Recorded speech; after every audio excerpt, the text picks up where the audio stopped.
ഫലസ്തീൻ വിഷയത്തിൽ ഇന്ത്യയുടെ നിലപാടെന്ത് എന്ന് അടുത്ത കാലം വരെ ആർക്കും സംശയമില്ലായിരുന്നു.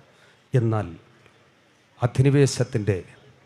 അധിനിവേശം നമ്മുടെ രാജ്യത്തെയും കീഴ്പ്പെടുത്തിയപ്പോൾ അവർക്ക് പാദസേവ ചെയ്തവർ, അവരുടെ പിന്മുറക്കാർ, അതുമായി ബന്ധപ്പെട്ടവർ അധികാരത്തിൽ എത്തിയപ്പോൾ ഫലസ്തീൻ വിഷയത്തിൽ നിലപാട് മാറ്റിയത് നാം കണ്ടു.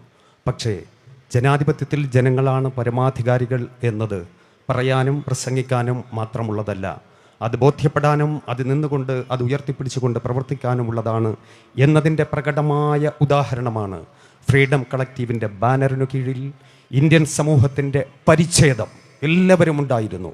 ഫലസ്തീൻ വിഷയത്തിൽ ഇന്ത്യയുടെ നിലപാട് എന്ത് എന്ന് അറബിക്കടലിൻ്റെ ഓരങ്ങളെ സാക്ഷിയാക്കിക്കൊണ്ട് ഇവിടെ പ്രഖ്യാപിച്ചത്, അതിനെ അവഗണിക്കാൻ ഒരു ഭരണാധികാരിക്കും സാധിക്കില്ല. ഒരു കാര്യം കൂടി അത് പ്രഖ്യാപിക്കുകയുണ്ടായി. അത് മറ്റൊന്നുമായിരുന്നില്ല, ഏത് വെടി നിർത്തൽ കരാർ വന്നാലും ശരി, എന്തൊക്കെ സംഭവിച്ചാലും ശരി, ഒരു കാര്യം കൂടി കൃത്യമായി അവശേഷിക്കുക തന്നെ ചെയ്യും.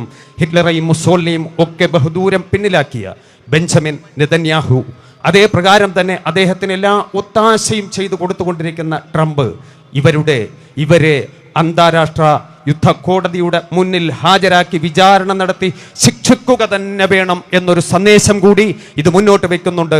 ഞാൻ ഐക്യദാർഢ്യം പ്രകടിപ്പിച്ചുകൊണ്ട് എൻ്റെ വാക്ക് അവസാനിപ്പിക്കുന്നു. നന്ദി, നമസ്കാരം, ജയ് ഹിന്ദ്.